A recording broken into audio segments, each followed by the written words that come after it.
اعوذ باللہ من الشیطان الرجیم بسم اللہ الرحمن الرحیم۔ دیکھ کر میرے جنون کو ناز فرماتے ہوئے، دیکھ کر میرے جنون کو ناز فرماتے ہوئے موت شرماتی ہے میرے سامنے آتے ہوئے۔ پھر اٹھوں گا ابر کی مانند، بل کھاتا ہوا، گھومتا پھرتا، گرجتا گونجتا گاتا ہوا، ولولوں سے برق کی مانند لہراتا ہوا، موت کے سائے میں رہ کر موت پر چھایا ہوا، موت کے سائے میں رہ کر موت پر چھایا ہوا۔ کام ہے میرا تغیر، نام ہے میرا شباب، میرا نعرہ اتحاد اتحاد اتحاد۔ یہ جوش ملی آبادی کے غزل کے اشعار ہیں، اور جوش صاحب سے معافی مانگتا ہوں کہ اس میں نے کچھ ترمیم کی ہے، اور ترمیم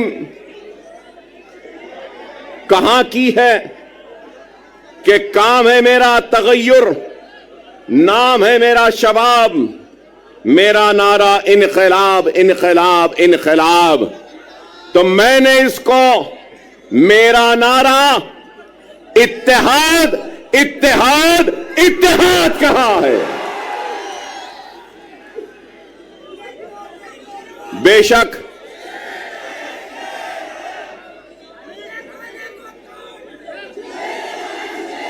معاف کرنا، مجھے یہ نعرہ پسند نہیں۔ میں شیر نہیں ہوں، میں محمد مصطفیٰ صلی اللہ علیہ وسلم کا غلاموں کے غلاموں کے غلاموں کے غلاموں کے غلاموں کے جوتیوں کا دھول ہوں۔ میں شیر نہ ہوں، نہ مجھے شیر بننا ہے۔ 10 سال پہلے بھی اگر مہاراشٹر کا رخ کیا تھا تو آپ کو شیر بنانے کے لیے رخ کیا تھا۔ کیا شیر بننا ہے؟ شیر بننا ہے؟ آسان سا ہے، نماز کے پابند بن جاؤ، قرآن کو ترجمے سے پڑھو، سنت رسول اللہ کو اپنے زندگی کا حصہ بنا لو، یتیموں کے سر پر ہاتھ رکھو، بیواؤں کی مدد کرو، ظلم کے خلاف آواز بلند کرو، اور دنیا تمہیں شیر کہہ کے پکارے گی۔ آسان 10 سال پہلے بھی اگر آپ کے درمیان میں آیا تھا تو اتحاد کے پیغام کو لے کر آیا تھا۔ اس اتحاد کے ذریعے ناانصافیوں کو انصاف میں بدلنا چاہتا تھا، حق تلفی کو حق میں تبدیل کرنا چاہتا تھا، ناانصافی کو انصاف میں بدلنا چاہتا تھا، اور ہمارے وجود کے ذریعے ہم کو ختم کرنے والوں کو یہ پیغام دینا چاہتا تھا کہ یہ ملک جتنا ماتھے پہ تلک لگانے والے کا ہے، سر پہ پگڑی باندھنے والے کا ہے، اتنا ہی یہ ملک چہرے پہ داڑھی رکھنے اور سر پہ ٹوپی پہننے والے کا بھی ہے۔ یہی پیغام تھا، اور یہی कोशिश थी जिसको लेकर हम आगे बढ़े थे 2014 में, और उस 2014 में महाराष्ट्र के 18,000 किलोमीटर का फासला मैंने अपनी गाड़ी में तय किया था। अपनी जान को हथेली में रखकर डराया गया, धमकाया गया, लेकिन न डरे न घबराए, बेखौफ होकर बेबाकी के साथ इज़ारे हक को बयान किया और सिर्फ आपसे अगर इल्तिजा की, आपसे दरखास्त की और आपसे अगर गुजारिश की तो सिर्फ और सिर्फ इत्तेहाद, इत्तेहाद और इत्तेहाद कहा। मैं ये भी याद दिलाऊं कि अकबरुद्दीन ओवैसी 10 साल पहले भी अगर आया था तो इत्तेहाद के लिए आवाज को उठाई थी, दरख्वास्त की थी, तो अपने इस शेरवानी के दामन को फैलाकर अपने कलमगो भाइयों के सामने एक इत्तेहाद का भिखारी बनकर अपनी शेरवानी के इस टुकड़े को आगे बढ़ाया था और यही कहा था कि ये इत्तेहाद का भिखारी आया है, तुम अपने इत्तेहाद की खैरात मेरे दामन में डाल दो।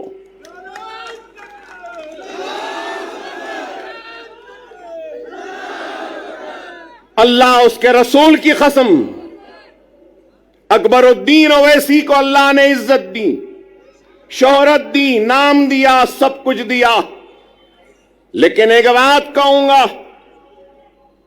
मजलिस इत्तेहादुल मुस्लिमीन के सबसे छोटे और सबसे आखिर का अगर कोई लीडर है तो वह अकबरुद्दीन ओवैसी है। न पहले बड़ा बनने की ख्वाहिश थी, न आज है।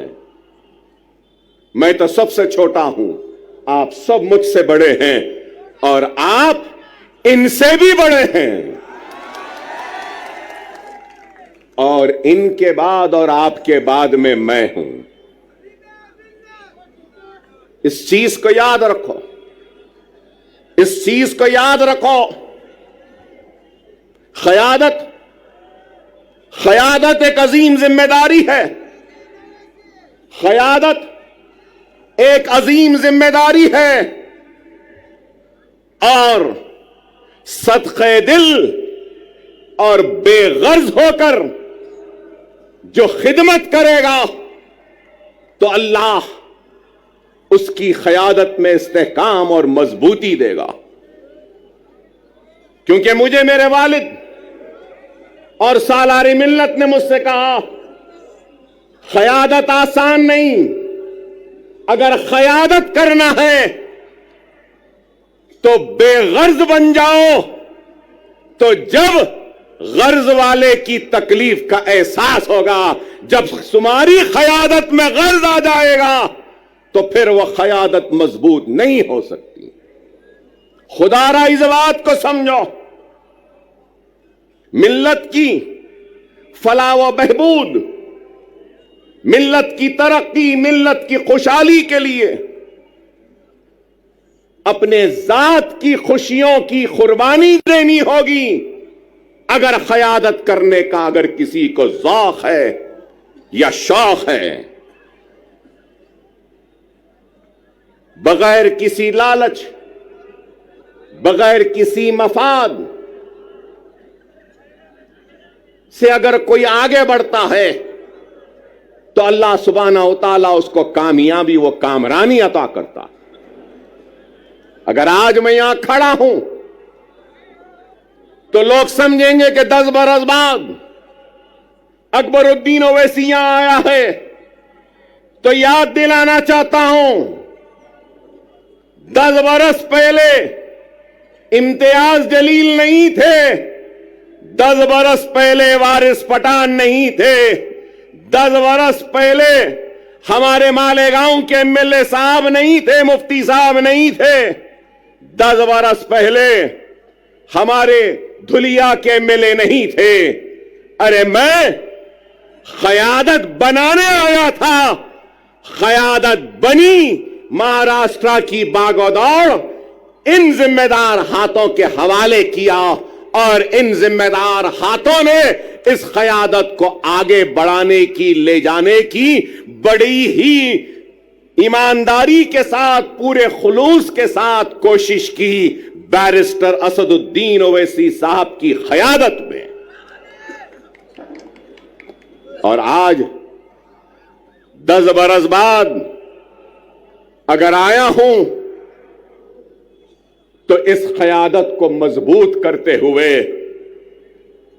इनको आगे बढ़ाकर इनके पीछे मजलिस के झंडे को थामने के लिए आया हूं। अकबरुद्दीन ओवैसी को कभी किसी चीज की ख्वाहिश व हसरत नहीं, हर वक्त यही पैगाम वो दावत देता रहा, आज भी दे रहा हूं। आपकी सरजमीन से आओ, काबिल नौजवानों से दरखास्त है, नेक लोगों से दरखास्त है, वुकलाओं से, डॉक्टरों से, इंजीनियर से, मिल्लत का दर्द रखने वालों से इल्तिजा है, आओ, जज्बे को लेकर आओ, दियानत के साथ आओ, इखलास के साथ आओ, खुलूस के साथ आओ। मैं अपनी कुर्सी पर तुमको बिठाऊंगा और तुम्हारे कदमों के पास खुद बैठ जाऊंगा। जमाती जिंदगी में शख्सियत